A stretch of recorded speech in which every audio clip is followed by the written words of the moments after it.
Acontece que, em sendo levado às feiras, as folhas, a poesia era editada em folhas soltas, não era encadernada como nós conhecemos hoje em dia.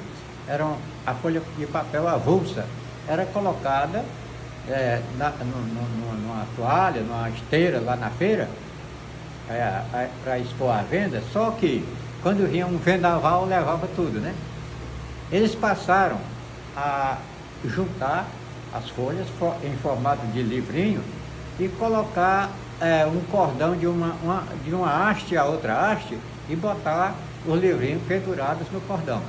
Aquele cordão, cordel ou barbante, né, passou a dar o nome de literatura de cordel a essa poesia popular que nós temos hoje.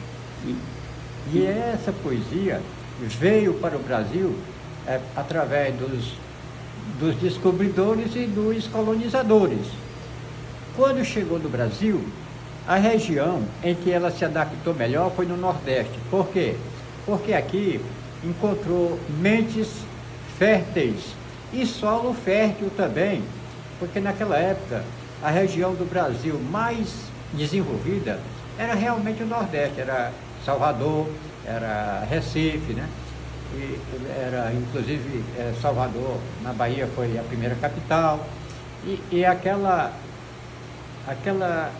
leva de colonizadores que vieram para o Brasil trouxeram tanto o cordel como o repente, se instalaram aqui, tiveram a sorte de encontrar um solo fértil, né, com agricultura bem avançada, cana-de-açúcar, etc.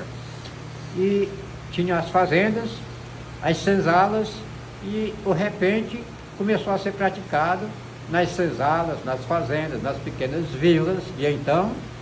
E a literatura de cordel, como não havia imprensa ainda no Brasil, começou a vir de Portugal, importada já nas folhinhas, e aqui eles começaram a escrever também. Mas só foi passar a ter uma produção editorial bem mais ampla depois que a família real chegou ao Brasil, que ela, até aquela época, 1808, era proibido a gente imprimir aqui no Brasil. Tudo que se quisesse tinha que mandar imprimir na coroa. Na coroa, era. Aqui na colônia não. Era proibido. Não. Muitas coisas, não era só a imprensa não. Era muita coisa, não tinha jornal, tudo vinha de lá, né? Então, o que acontece? Quando foi liberada, instituída a imprensa aqui, foi um achado, foi uma boa para os poetas, né, que passaram também a editar seus cordéis. Nós temos na nossa síntese histórica do cordel no Brasil, nós temos a data de 1830 a 1930 como a década de ouro da literatura de cordel no Brasil, certo? Foi a época em que apareceram os maiores cordelistas, a maior quantidade de editoras imprimindo também, né? E com isso, com a evolução do cordel, o repente andou junto, né? Grandes cantadores, grandes luminares do repente nós tivemos naquela época, e de lá para cá tem incentivado muitas gerações o repente e o cordel. Isso andando paralelamente, né? O cordel é a poesia popular oral e o repente, o cordel a escrita e o repente a oral. E a importância disso para a formação do ser humano, da personalidade? A importância é extremamente importante. Sabe por quê? A literatura de cordel escrita, ela fez às vezes dos nossos primeiros jornais, certo? Ela foi os nossos primeiros jornais. Naquela época, quando ocorria um fato de destaque, qualquer evento, qualquer acontecimento, imediatamente os poetas trabalhavam lá aquela história através dos versos, mandavam imprimir, acontecia hoje, amanhã já estava na feira. Aquilo ali era uma forma que eles usavam para divulgar os fatos que aconteciam na região, né, De forma poética. De forma poética, mas contando a história real dos fatos, né? A realidade dos fatos, né? Essa foi uma das importâncias. A outra importância da literatura de cordel é que muitas pessoas começaram a estudar, aprenderam a ler, lendo cordel. Começava ouvindo as pessoas, quem já sabia ler, ficava lendo para uma quantidade de pessoas, aquilo ia despertando interesse, e aquelas pessoas iam pedindo às outras pessoas para lhes ensinarem a ler e tal. Então, a literatura de cordel, ela foi também um instrumento de alfabetização da maioria do povo daquela época, certo? Então, o senhor acha então que o cordel estimulou muito as pessoas a quererem aprender a ler. Para poder participar daquele movimento? Exato. E outra coisa, poesia. O mais importante também é que a literatura de cordel, quando de repente também, ele é um tipo de poesia que ela não se prende a um determinado escola literária, a uma determinada escola literária. Você pode, eu até costumo dizer que o poeta, não é porque eu pertenço à classe, o poeta popular, ou quer seja o cantador, quer seja o cordelista, é um dos artistas mais completos. Por quê? Aí vem a pergunta. Porque se você pega um Carlos Drummond de Andrade, digamos que ele é um poeta urbano, vamos dizer, né? Mas tem um poeta que é regionalista, só fala da região, né? Tem um poeta que é satírico, tem um poeta que é só lírico, e por aí vai, né? Cada um no seu gênero literário, na sua escola literária. Né? O poeta cordelista e o poeta cantador, eles desenvolvem com o mesmo brilhantismo e a mesma desenvoltura todo e qualquer assunto, em qualquer tema de escola literária que possa existir na língua portuguesa. Né? Ele canta o amor, é lírico. Ele canta o satirismo, ele faz crítica, ele canta. Ele canta o regionalismo, que é o amor à terra e tudo mais, ele canta o urbanismo, ele canta a política, problemas políticos, sociais e coisa e tal. Ele fala sobre tudo com uma facilidade tão impressionante que, embora a maioria deles não tenha uma cultura elevada, mas dá a impressão que tem. Eles passam a impressão que tem, porque eles dominam quase todos os temas da cultura da humanidade, certo? Entende isso? Isso é muito importante. E agora, chegando mais agora na modernidade, nós descobrimos que a literatura de cordel levada à sala de aula, né? Levada à sala de aula, tem uma vantagem que só foi descoberta depois de algumas pesquisas, né? Nós começamos a levar a literatura de cordel às escolas aqui no Piauí desde 1985, certo? O que nós notamos através de observações, pesquisas, é que quem praticou a literatura de cordel, porque lá nas escolas nós selecionamos um grupo de alunos, aqueles que têm mais afinidade, que demonstram mais interesse, aí nós separamos aqueles alunos numa sala de aula, 20 ou 30, em detrimento do restante da escola. Quem não interessa não vai assistir a aula de cordel, fica para lá. Então aquele grupo que assiste a aula de cordel, com a prática renovada de 2, 3 semanas, um mês, eles melhoram sensivelmente o senso cognitivo, certo? Para aprender as coisas, entende? Ele tem muito mais facilidade de assimilar, de analisar textos, de pensar, digamos assim, de se expressar, tem muito mais facilidade do que aqueles alunos que não participaram da aula de cordel. Essa é uma grande vantagem. E isso não é só para poesia, não. Vale para dissertação, descrição, redação, vale para problemas de matemática, assimilação de química, física e biologia, enfim. A mente se abre, né? O aluno aprende a pensar. É isso que o cordel faz com quem pratica muito o cordel.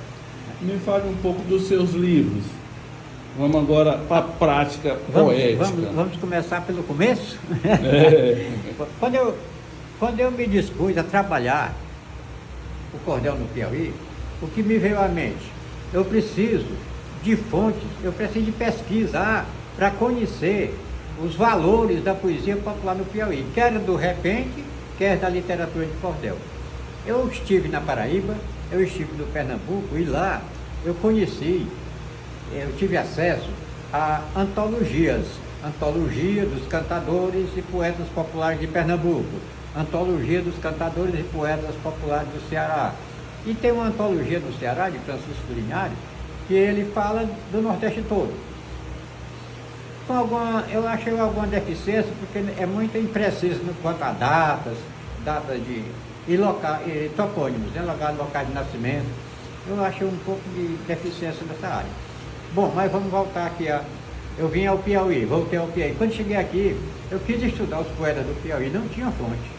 Não havia fonte, não tinha como eu me informar e falar dos poetas do piauiense. Eu me dispus a viajar ao Piauí, de norte a sul, com uma facilidade, que naquela época eu era negociante ambulante, eu viajava muito. Em toda cidade que eu chegava, eu já estava com a caneta e um bloco na mão.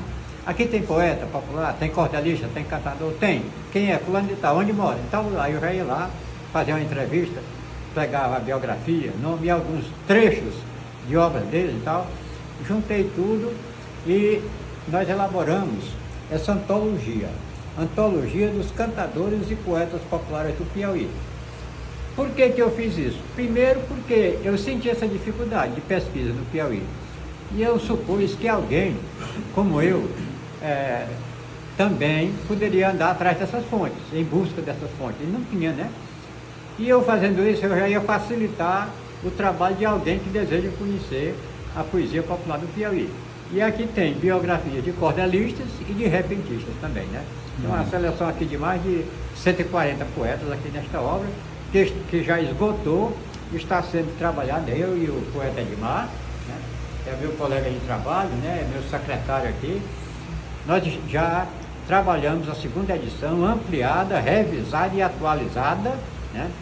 Em vez de 140 poetas, nós temos quase 200 nessa nova edição. Já está quase pronta e a gente vai procurar um meio de editar, né? Para perpetuar esse tipo de trabalho e passar informação para os vindouros, né? Para quem interessar conhecer a poesia popular do Piauí. Aqui tem poetas cordelistas e cantadores, repentistas também, viu? O senhor me falou que aqui é a sua obra-prima, As Proezas de Conaré. Conaré. Eu sou uma pessoa, um poeta, muito preocupado com o social, né? Eu travo uma luta constante, permanente, contra a discriminação e o preconceito. De qualquer forma, né? Eu li bastante sobre a escravatura no Brasil, né? E também em outros países. Li também os primórdios da vida dos habitantes da África antigamente, né?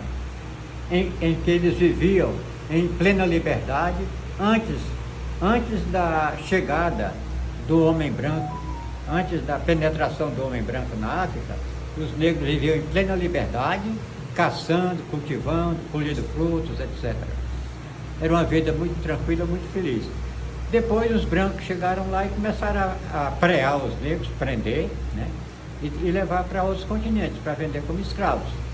No caso do Conaré, ele era um desses negros, que lá na região que ele morava, ele era personagem real? É um real. Ou é imaginário? Ele é real. Agora só que digamos assim, para dar uma ilustração melhor, eu tive que fazer uma obra assim,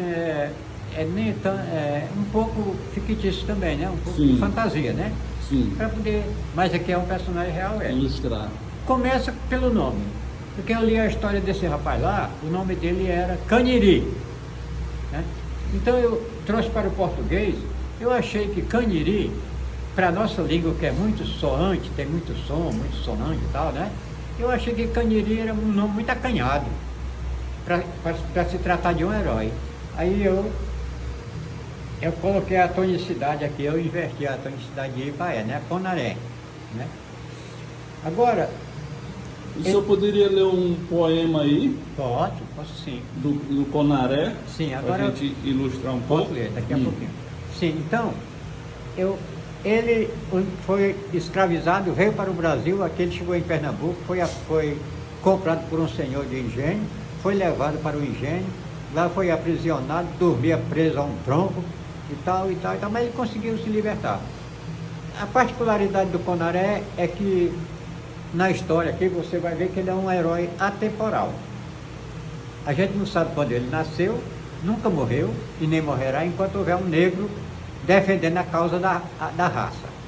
Enquanto houver um negro na terra defendendo a causa negra, a causa da raça negra, esse alguém será um Conaré. Porque, de acordo com um profeta que tem aqui, falo dele aqui no livro, ele disse que o Conaré jamais morreria e seria um eterno defensor da raça negra. Ele questionou, mas eu morro amanhã, como é que eu vou defender a raça negra? Aí ele disse, olha, nasce seu filho com a sua mesma determinação, com o seu mesmo espírito de defender a raça, é um novo Conaré. Nasce um neto, é um novo Conaré, e assim sucessivamente. Então, é isso que acontece aqui nesse poema, né? E até hoje, quando teve o Mandela, o Mandela era um novo Conaré, né?